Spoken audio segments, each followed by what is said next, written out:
In the Impact segment tonight, the escalating chaos in Iraq. Fierce fighting continued today between the al-Qaeda army and the Iraqi military, with insurgents claiming to have even more of the country now under their control. While President Obama struggles to figure out how involved the U.S. should get, there are more and more calls for us just to stay on the sidelines instead. Fox News military analyst Colonel David Hunt made the case for that last night on The Factor.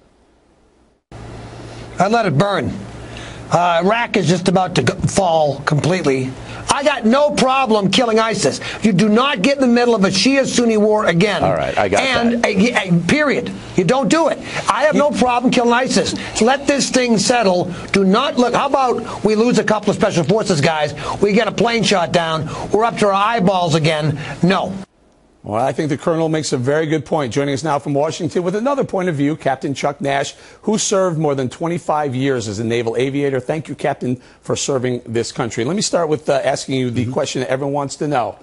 Do we return to Iraq with boots on the ground, not just the airstrikes, boots on the ground? Absolutely not.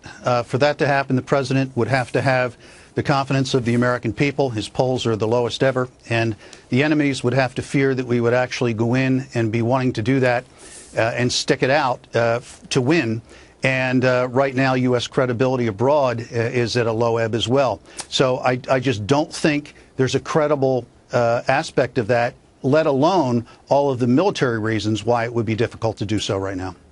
Captain, let me put it this way. John McCain, Lindsey Graham, Dick Cheney, perhaps, General Keane, have all said maybe we should go back to Iraq. Yes, everyone says Obama screwed it up. He came out too early. He didn't finish the job. We get that. Going forward, though, these gentlemen may think we need to go back in. Are they wrong?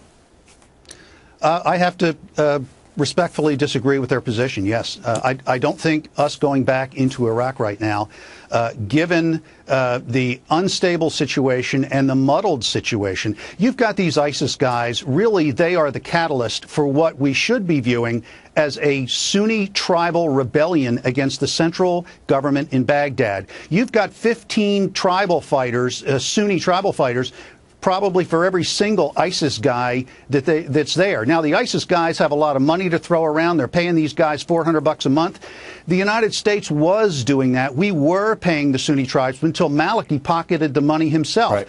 This is the land of broken promises and broken dreams, and this is not the time to reinsert ourselves, at least until we figure out what's going on. For good grief, you know, we call them ISIS, we call them ISIL. We can't even get our terminology straight Captain, here. let me play devil's advocate for a minute here. What about just using some air support, some drones, even not unmanned drones or manned drones, 300 security advisors saying that they're going to actually attack ISIS on the basis of them being terrorists, and killing more terrorists would be safer for America?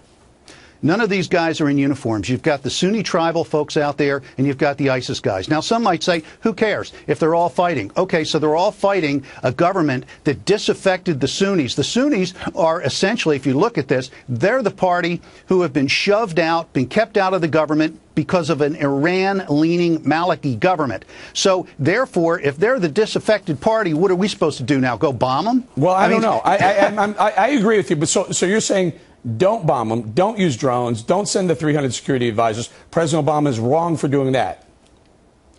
Yes, I'm saying we should be contacting the Sunni tribal leaders, because really what's going on is, in the overall context of a Sunni Shia issue, you've also got a political thing, which are the ex-Baathists, who are long-standing part of that whole Sunni tribal network, and you've got an economic thing in the disagreement between the oil revenues between the Sunnis and the Kurds in the north and the central Baghdad government. This is the perfect storm. I only have 2 minutes. I want to talk to you about two things very quickly. Iran, okay. Dealing with Iran. Should we be negotiating with Iran to help us out in Iraq? Talking to the Iranians is such a total waste of time. It makes you feel good, but nothing good ever comes from it. Nothing. Okay. And the last thought, the oil. You mentioned the oil revenue. It's very important. A lot of people are saying that maybe Iraq should be split up into three areas. The Kurdish region to the north, the southern region with the oil installations, which is very valuable, and that middle area in Baghdad. Would you agree that Iraq should be split up three ways? Because that's what we're trying to avoid.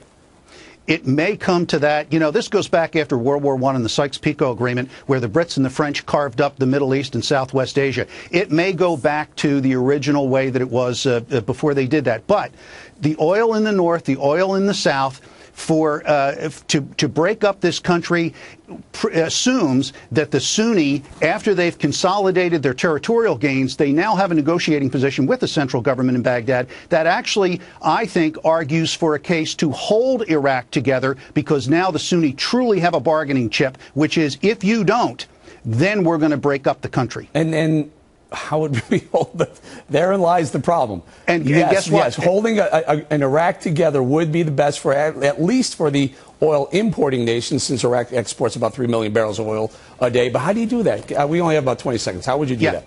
We don't do that. They do that. Okay. All right, we're going to leave it right there. Captain, again, thank you for your service. By the way, be sure to check out our new BillO'Reilly.com poll question. Should the U.S. bomb the al-Qaeda army, which is attacking Iraq, or should we stay out of it? Should they bomb, or should we stay? Should we bomb, or should we stay out of it?